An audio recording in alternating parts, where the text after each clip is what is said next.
Hello, screenwriters, and welcome to Writing for Screens, the screenwriting step-by-step project, session number 229. My name is Glenn Gers, and I come to you every Monday, Monday through Friday, if I can make it, at 3 p.m. Pacific Standard Time Zone to let you look over my shoulder, share my screen as I write a script. I am doing this in order to teach a part of screenwriting that I feel is undertaught, which is the day-by-day, line-by-line process of getting the script written. I'm not talking about writing a great script. I'm not talking about writing a script that will sell. I'm just trying to talk about what it takes to get your ideas and your thoughts and your feelings and your characters into a story, into an outline, into a rough draft, and into a revised readable draft. We are now at the part where I'm doing the revised readable part. So we've got 228 hours before that where I was working on all those other steps. But the main thing is I am not doing this because it is the right way to do it. It's not the only way to do it. It's just the way I taught myself, figured out for myself in a 25-year career writing for TV and movies. And I thought on my way out of the business that I would leave this behind for those of you who might be facing the blank page yourself and want some tricks and tips and techniques. These are just tools for you to use or not use depending on whether they help you. There is no right or wrong way to do it. The important thing is that you find some healthy process by which you organize your thoughts into dramatic scenes in the structure of a story. That is the job. That is the business. The things I do have to teach you are here on my channel in the first 3 playlists. Screenwriting Essentials, Screenwriting Tools, Skills, and Craft, and the process being a writer. That is the 3 sections where I've tried to put lessons that I've really thought about. What is it that I would tell you how to do dramatic action, flashbacks, genre, whatever it is that I think is a practical topic writers face. I've tried to boil those things down into little 10-minute lessons as practical and clear as I can make them. So I urge you, if you want to know what I think or what I have to offer, go to those and watch those. Each one of the thumbnails has a big, bold, colorful name that tells you what it's about. If you don't understand what it's about, something like use what you have, which is a very useful trick, try watching that 10-minute video and you will find out how to use that, how it works for a writer, because that's what I have to offer. Hello, Jean. Hello, Aspen Runes. Yes, hello, Thumper. Very, very sorry for all of you. Hello, D3 Entertainment. For all of you who are in the UK or the Commonwealth, my condolences on the loss of your queen. I did not, I'm sure everyone has many, many different feelings about the monarchy and the queen. I got to say, most of what I know is from The Crown, but it did actually give me a lot of empathy and insight into what I believe at least one part of her life and triumph was, which is not inconsiderable. Okay, so annual festival, I understand. Yes. Well, I would only once again just say, for what it's worth, from someone who does not live there and does not know a whole lot, I'm very sorry. She seemed like a cool queen in some ways, in ways that matter sometimes. Anyway, there you go. To return from the world of real life and death and into the marvelous escape of creative writing. Yep, that's why I said everyone will have their own feelings and everyone is entitled to them. Hello, Larry. Hello, Lisa SS. Thank you for coming. So in the meantime, let us get to what I am rather excited about, which is we are entering the last part of this pilot script. We are entering the 3rd act, if you will. There is not actually 3 acts, but in a sense, the last section, the final crescendo of this particular episode is what we are hitting the transition to, and I am excited to get into it.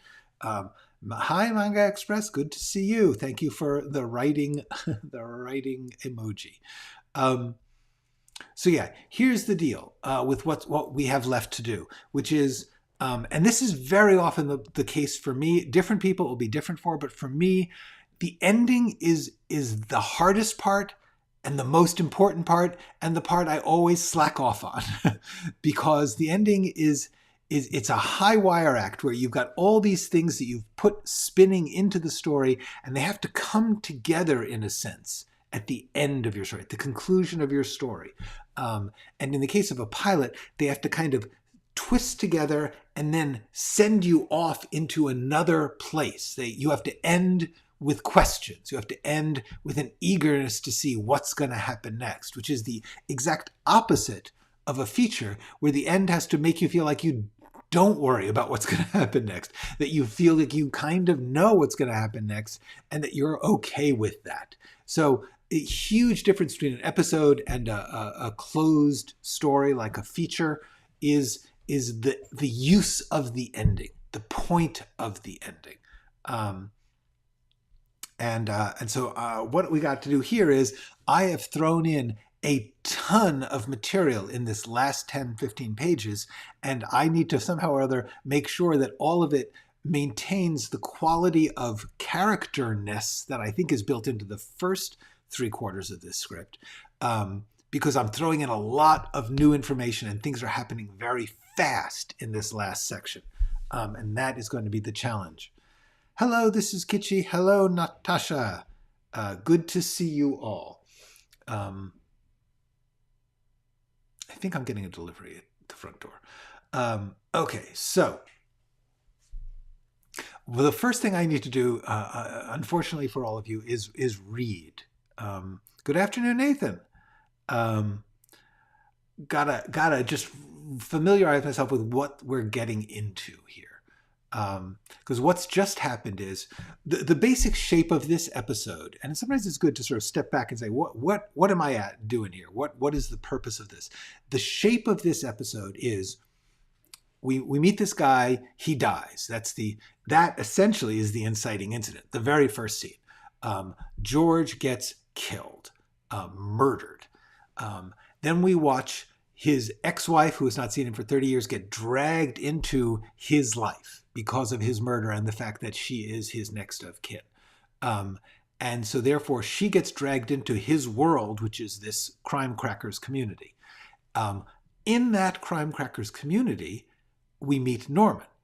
So he, it turns out, is embedding himself. He's a spy in a sense,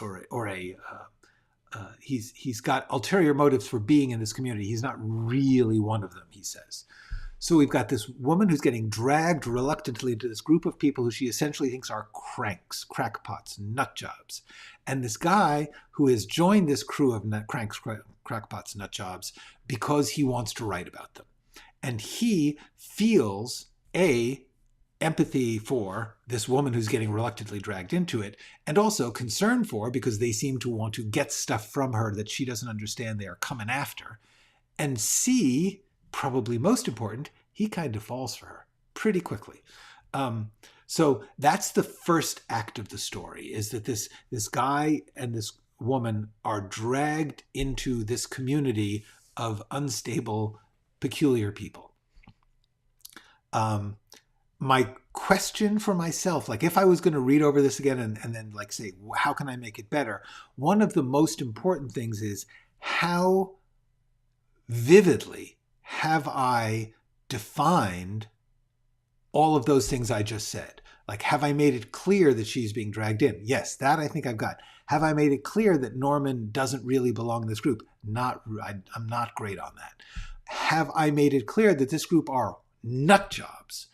Not sure how clear that is. I may reread it later and say, how can I hype the craziness? Right now, the main craziness seems to come from Dundosky. So I have to think, can I hype the others a little?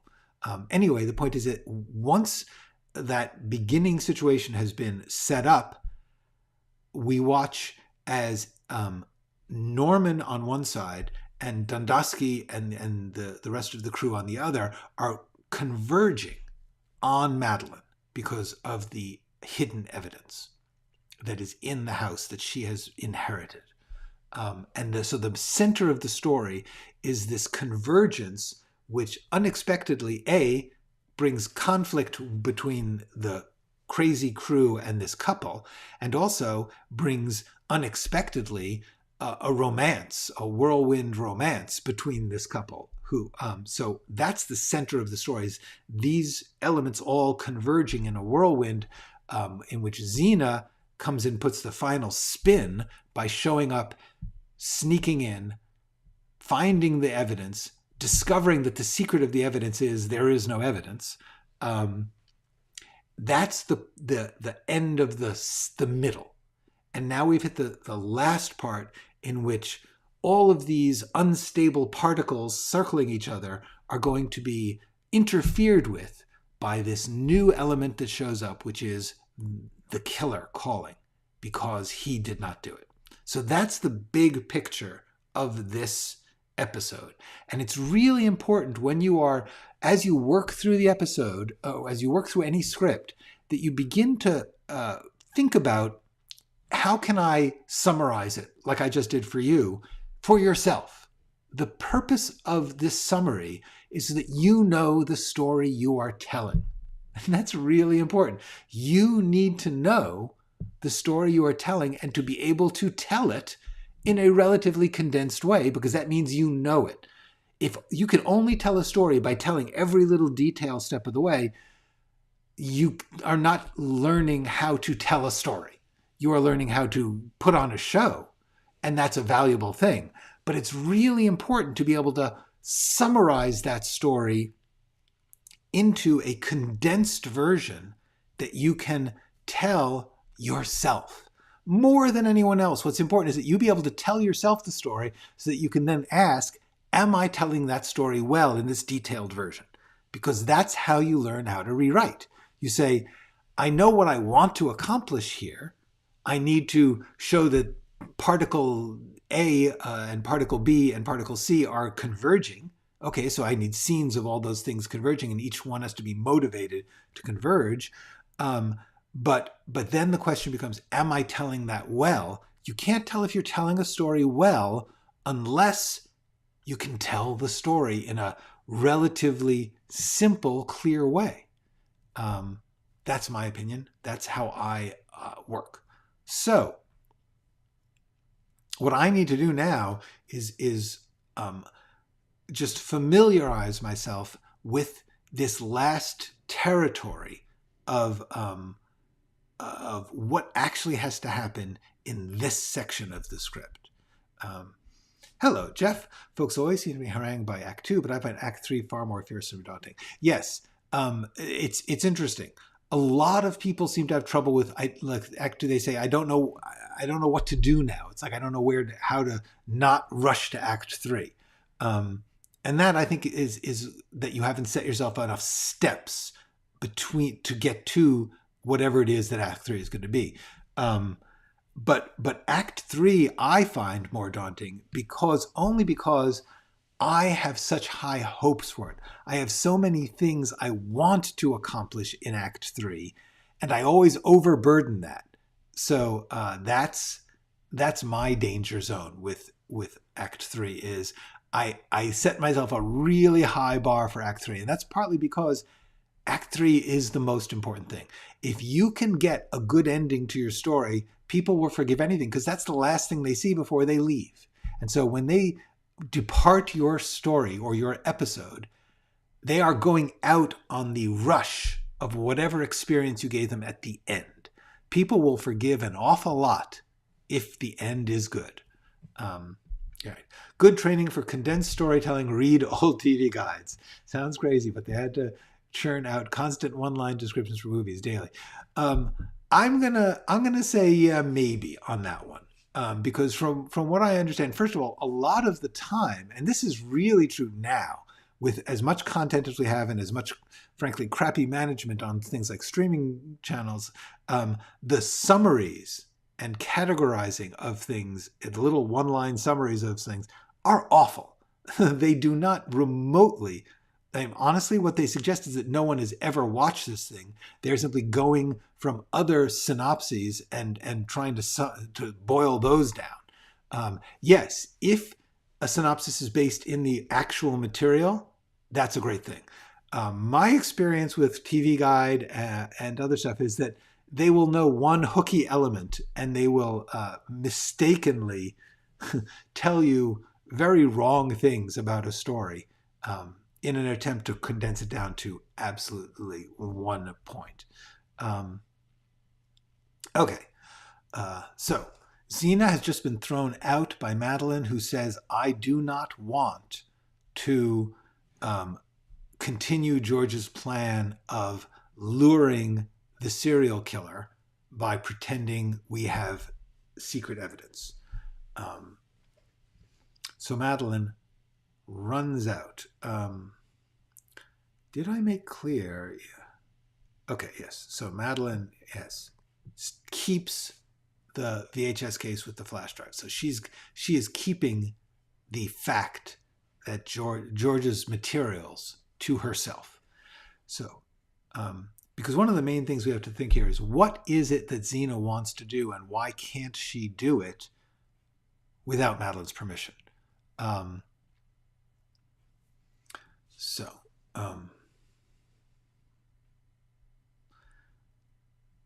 All right, so this is all wrong because now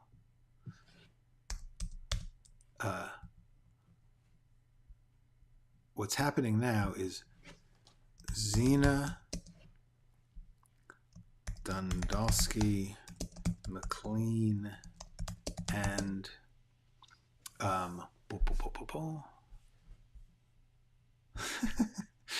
yeah, 10 Commandments. A man gets an important business document from his boss. Bad's TV Guide stories. Indeed, indeed. Okay, Xena, Dundalski, McLean, and oh God, what's the little Ted?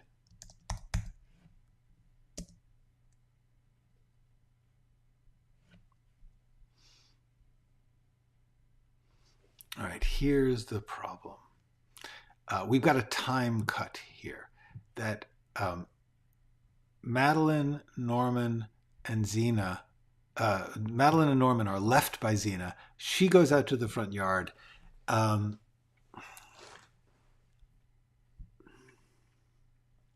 she now needs to tell them what the problem is. So Xena,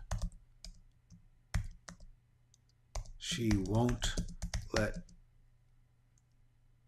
us have access to any of George's evidence, materials, any of George's research, yeah.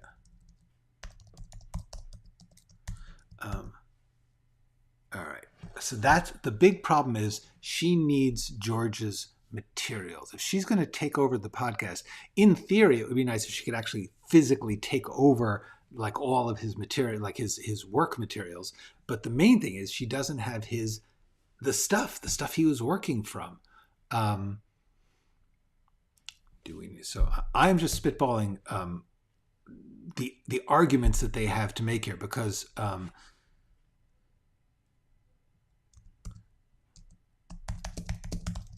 do we need it? Because the question is, essentially, what are they going to do, considering that Madeline is withholding, because the thing is, she is withholding the fact that, the proof that George did not have any evidence. If Xena's plan is to continue to claim that she has evidence, she doesn't need that to do it. I have to write that down.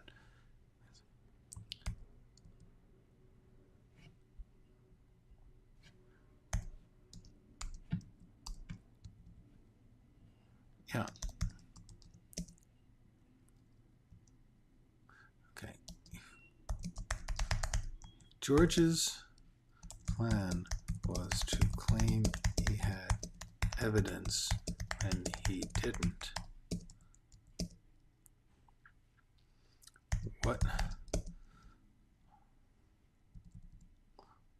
What do we need with the stuff he has in there?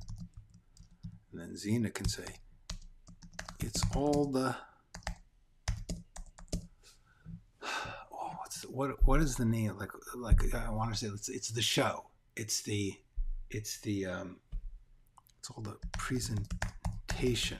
It's the presentation. It's the details. Okay.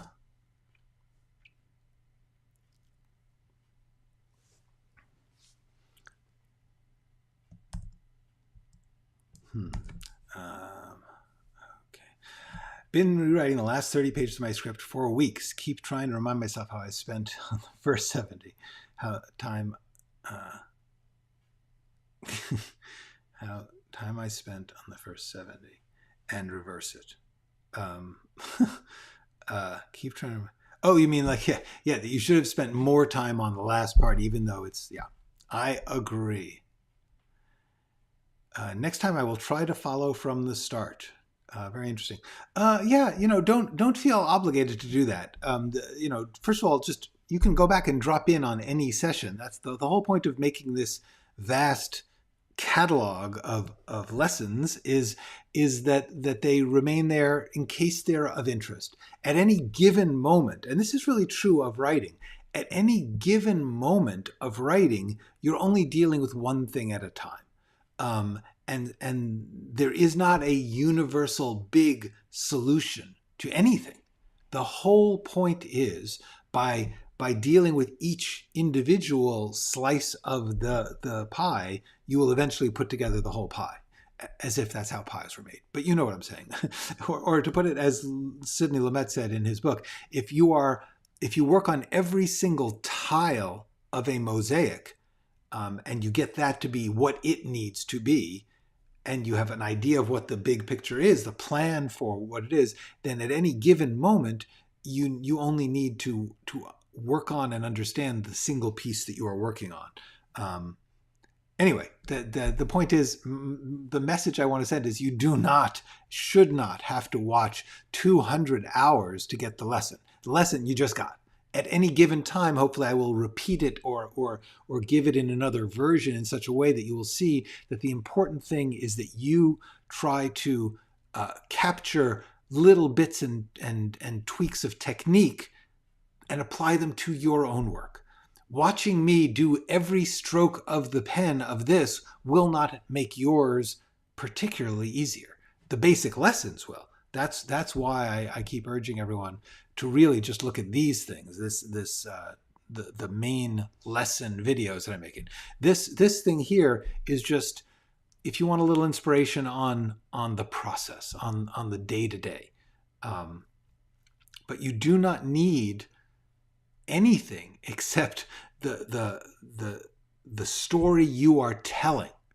That's what you always have to turn back to. Am I telling this story? What story is it? What are these pieces that make it up? Is each piece doing its job? Okay.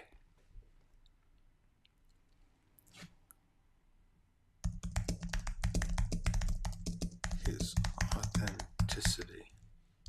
He was lying.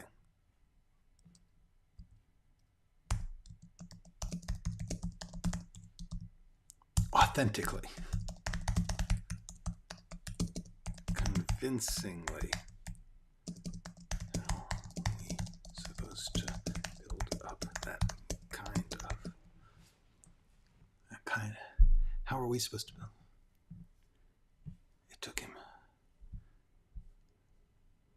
the kind of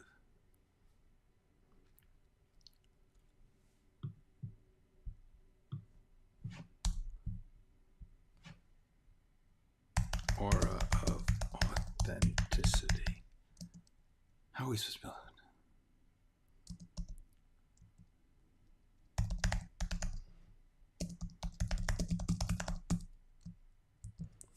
It's too wordy, but the point is I'm just trying to get the points that need to be made here. Here's the thing.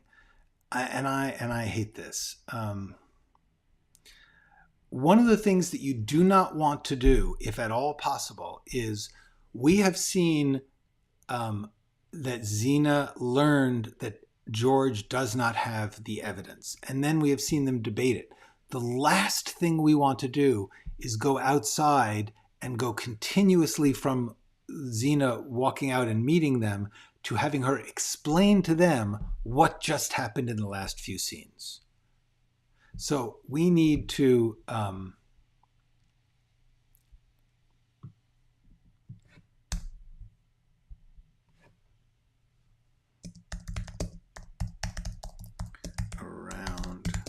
Xena in George's front yard.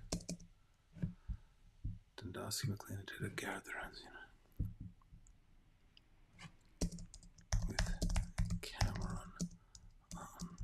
FaceTime.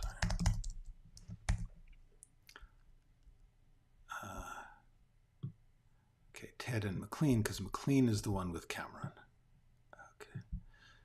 Dundowski, Ted, and McLean with Cameron on FaceTime have gathered on Xena in front yards.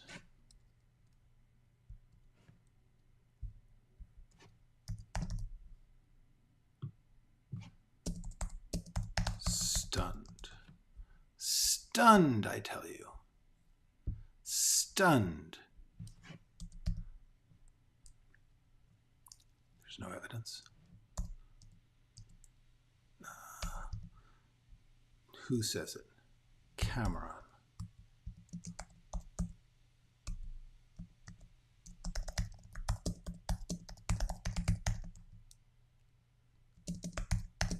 At all?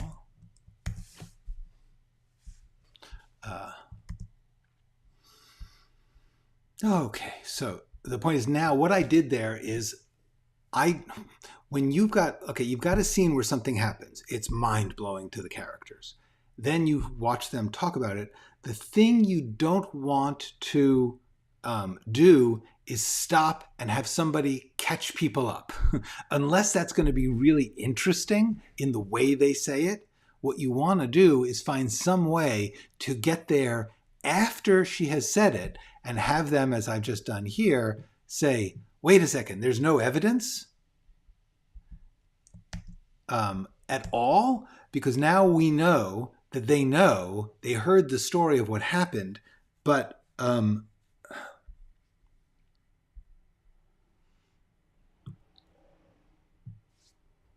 okay, and what I'm going to do here is they listen to the front door slam, boom. I'm moving that up.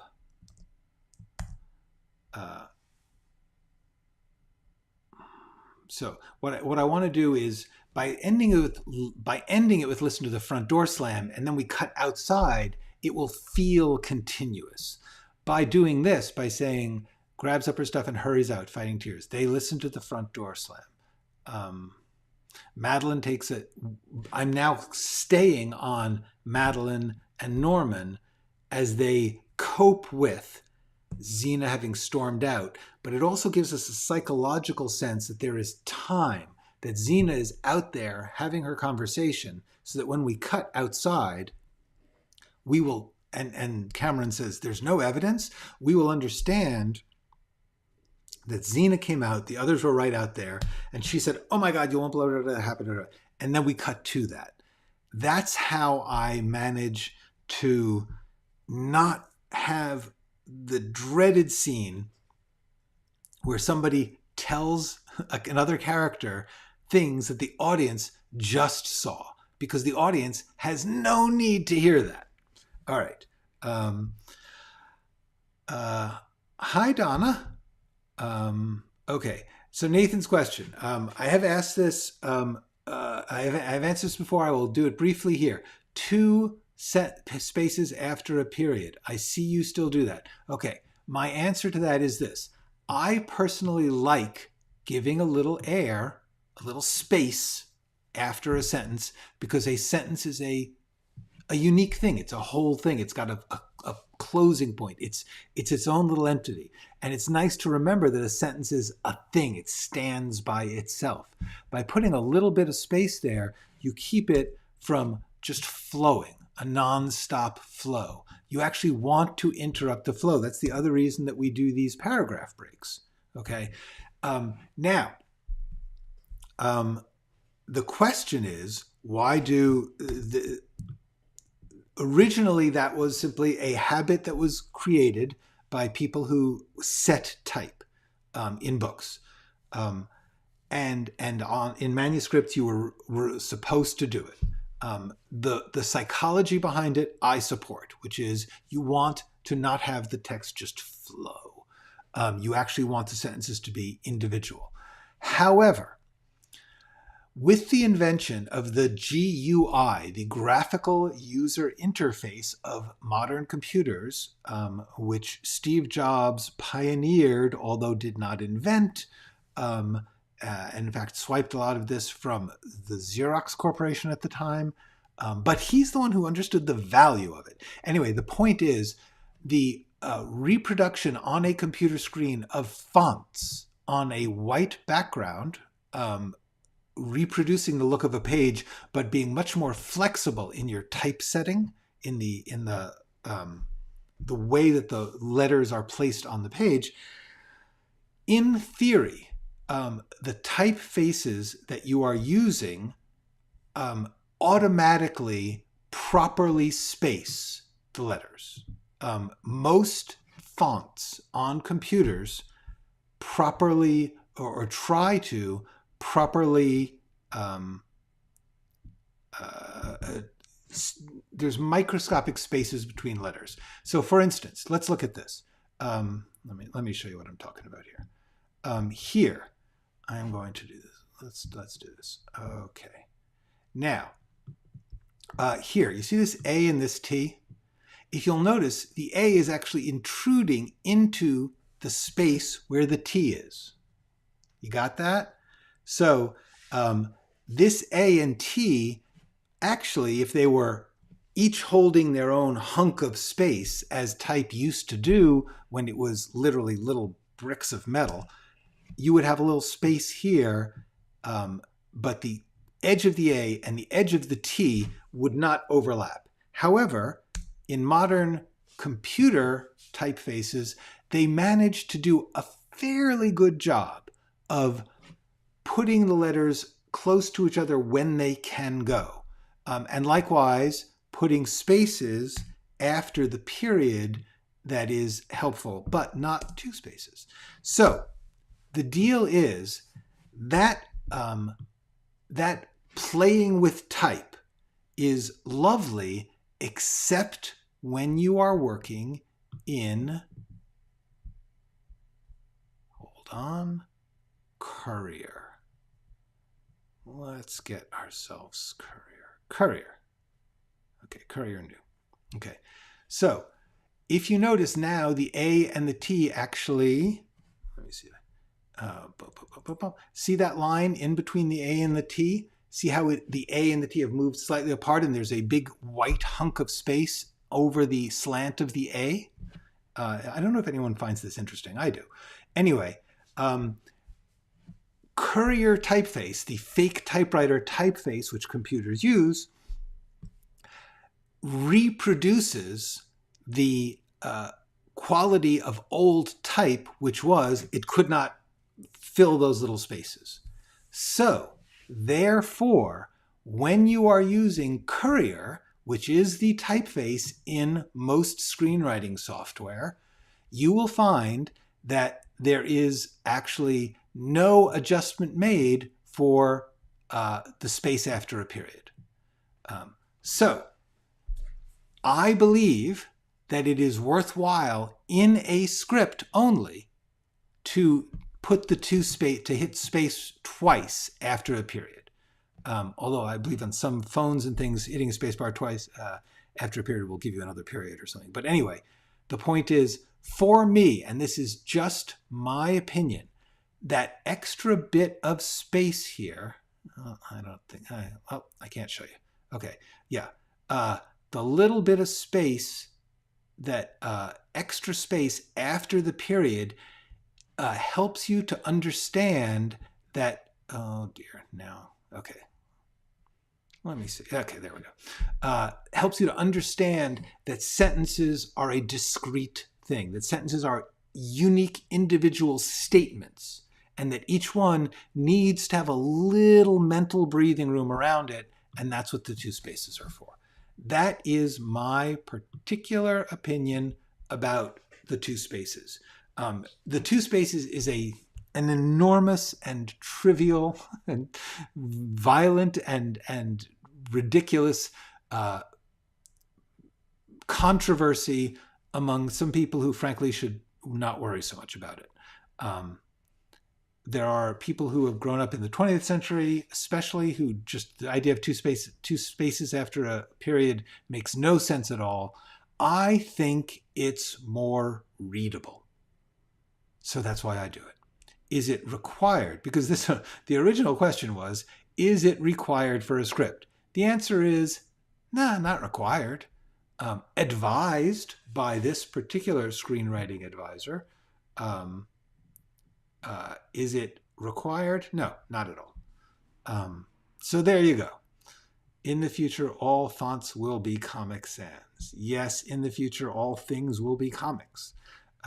I do double space after a period or other end of sentence punctuation. I have no clue where or when that habit started for me. I didn't used to do this in school. That's interesting.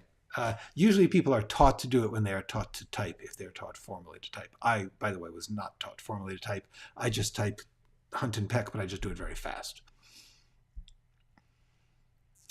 Limited overall space in script. I am willing to bet that the amount of lines you would gain by removing one space after a period would not amount to more than a line or two.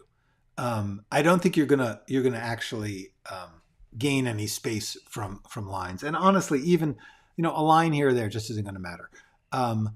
So I think it's worthwhile. But that's me. Hi, Flying Over Trout.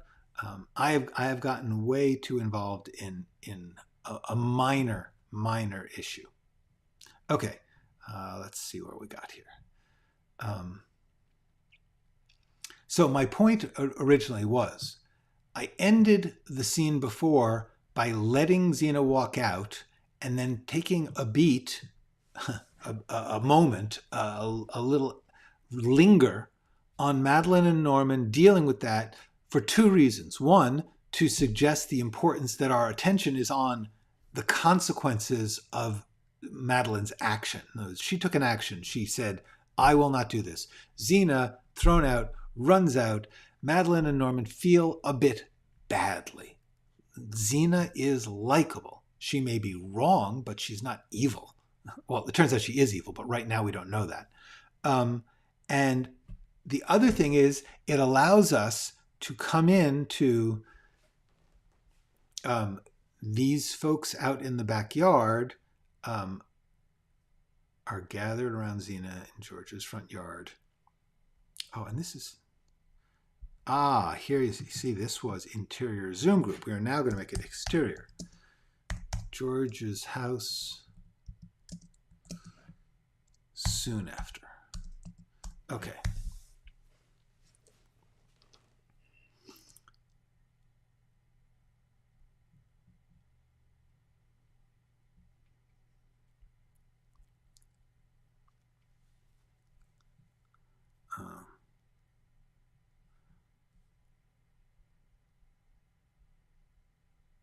So what?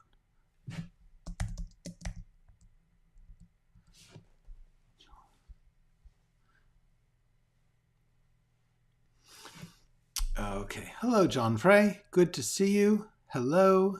I am just trying to figure out what I need to accomplish in this scene, because what I need to accomplish is to catch everybody up on the situation so that Xena's team is on her side in this conflict with Madeline, and then to have Xena make sure we understand what their goal is, which is to get George's stuff.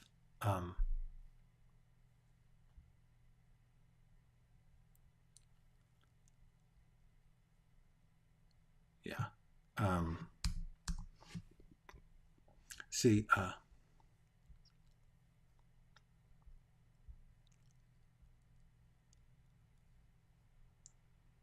There's no evidence at all? So what do we care? Yeah, I think we can just go to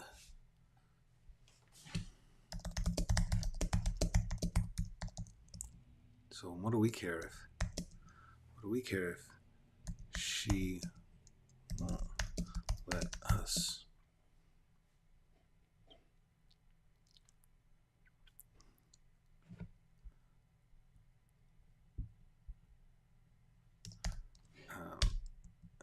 what do we care if she won't let us use George's stuff?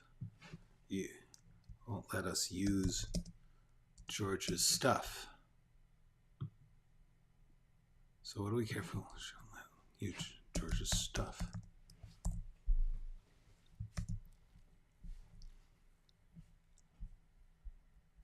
Presentation. So then what do we care?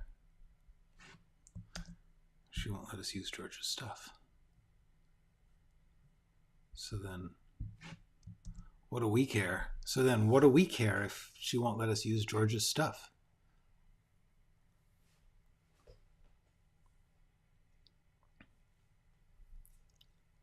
His plan.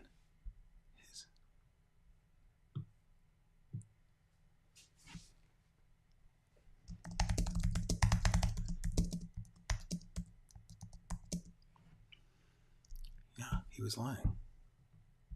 Yeah, actually, I don't think we need this. That's, yeah. Yeah. It was all bullshit. It was all bullshit. It was all bullshit. Sorry about that. Convincing bullshit. Convincing bullshit. It worked. It got him killed. Well, I don't think it worked.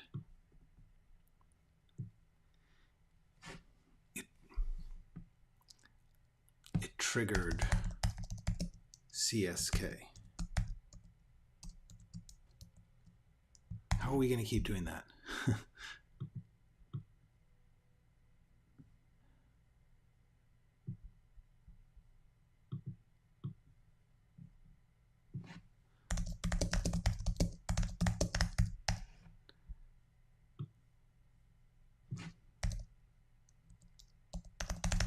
His aura of authenticity. Okay, let's see how this plays. There's no evidence at all. Okay. There's no evidence. Let me see if I can make that. I messed with the screen a little bit, so I'm trying to get that. Yeah. Okay. There's no evidence at all. So then what do we care if she won't let us use George's stuff? Yeah, it was all bullshit.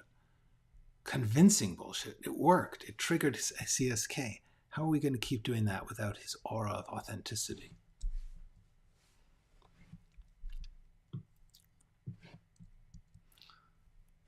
Okay, so now I have to just see what else is going on here.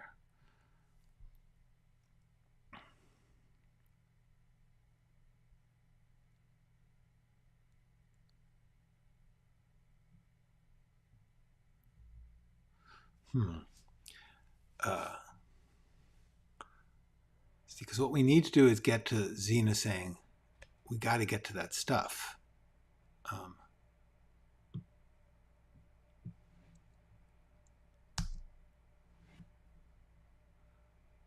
got us halfway there.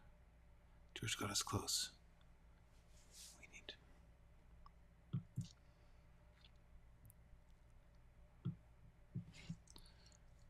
Don't need that.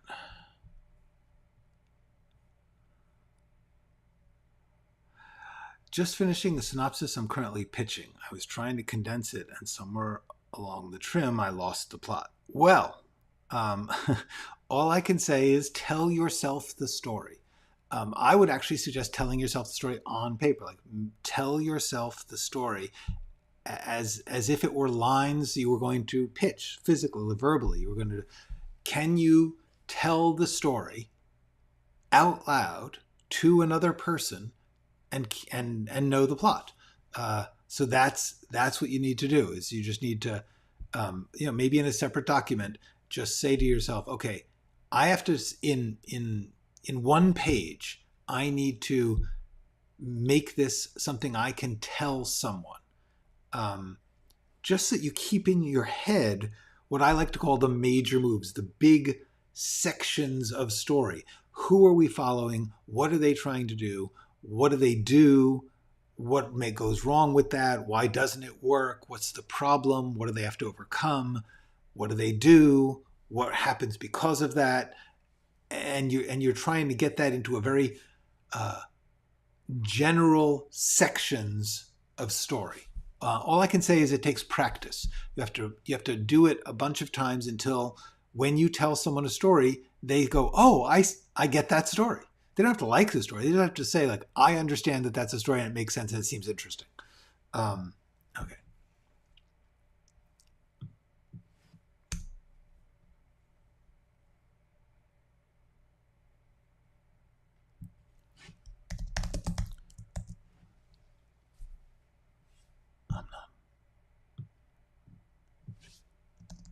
I'm not giving up.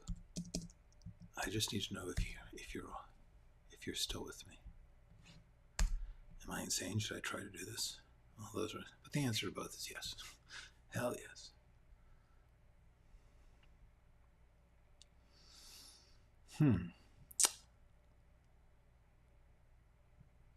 Now, do I want this thing with Shrimpton? I like this thing with Shrimpton, but I'm beginning to think this thing with Shrimpton could happen later.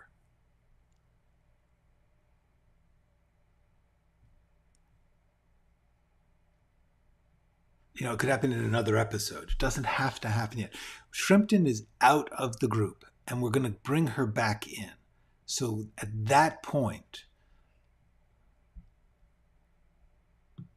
I'm going to take all of this. I'll just take all of this, and I'm going to put it here in what I call the series outline, which, oh dear, what have I done?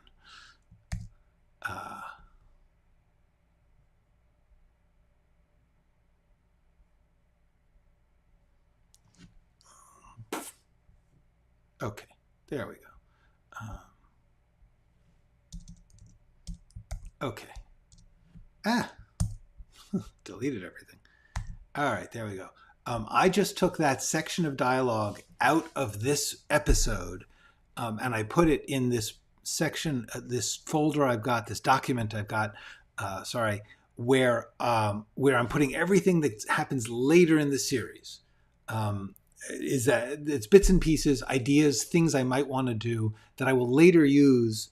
If I ever do the rest of the series, that's cool. If not, when I am trying to make a pitch document which describes what I want to do with the series, this is helpful to have your thoughts on what's going to happen later. But the main thing is that page of dialogue that I just cut was about what happens when Carol Shrimpton, the nurse Shrimpton, who quit the group because she felt like they were going too extreme, when she gets brought back into the group, she unexpectedly says, "Okay, I'll help you, but I want some of the money." Because no one's talking about the fact that at least Xena is partly calculating this will become a hit, a bestseller, a popular podcast, whatever it is. She plans for success with this, and she's trying to make it all about the big triumph of justice, but she's also going to make money. And Shrimpton is one who calls her on that.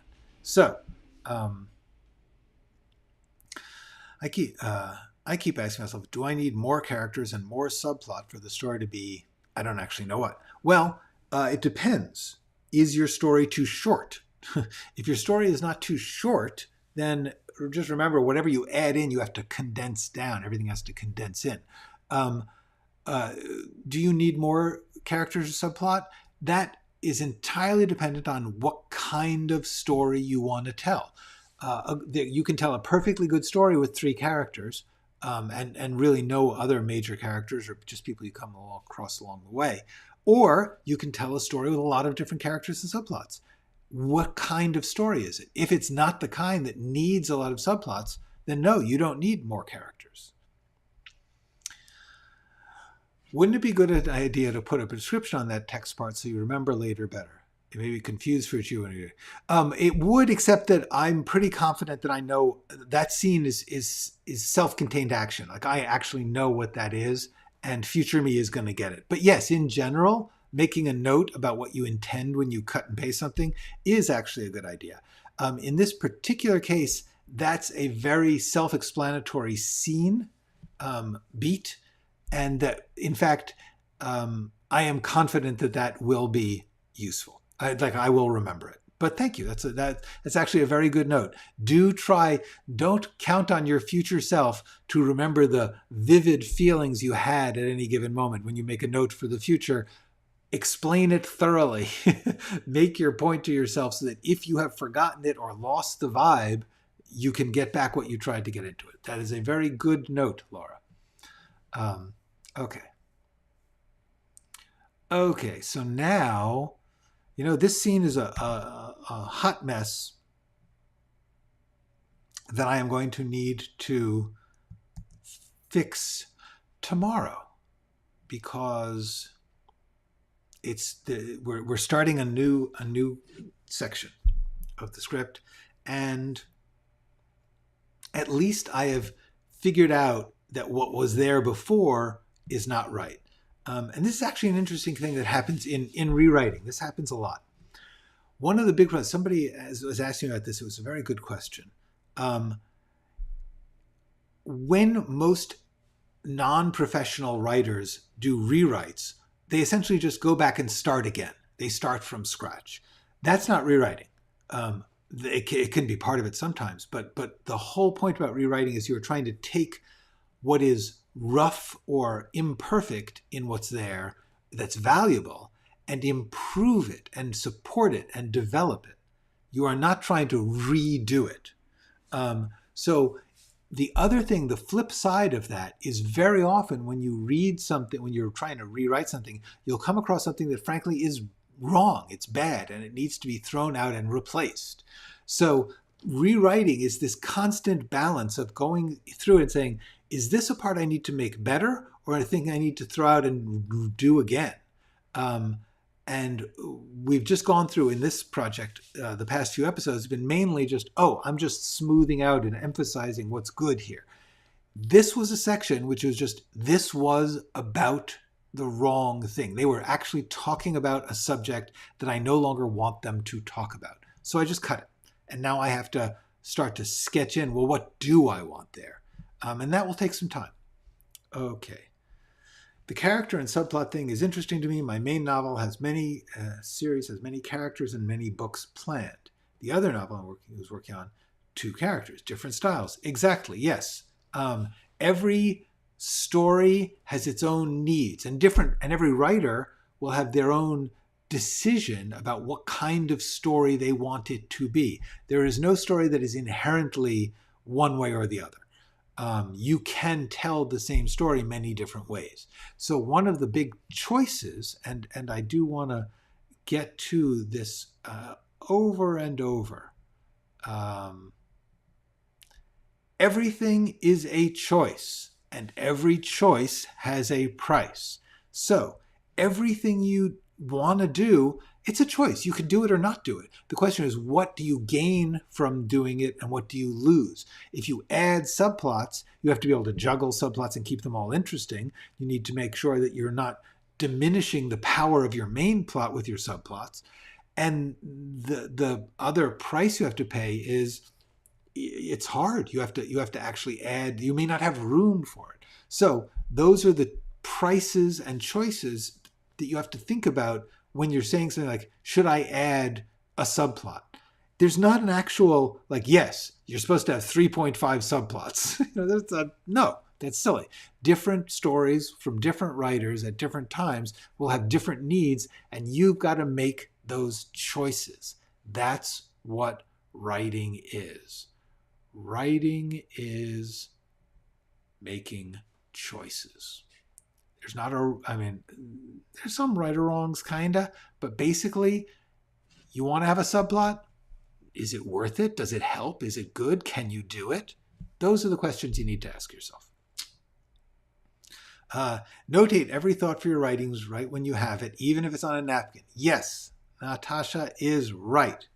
Okay, it's me. I lost the plot earlier. I deleted a couple of paragraphs thinking it would be easier to write from scratch. Yeah, don't do that. Don't do that. That is a problem.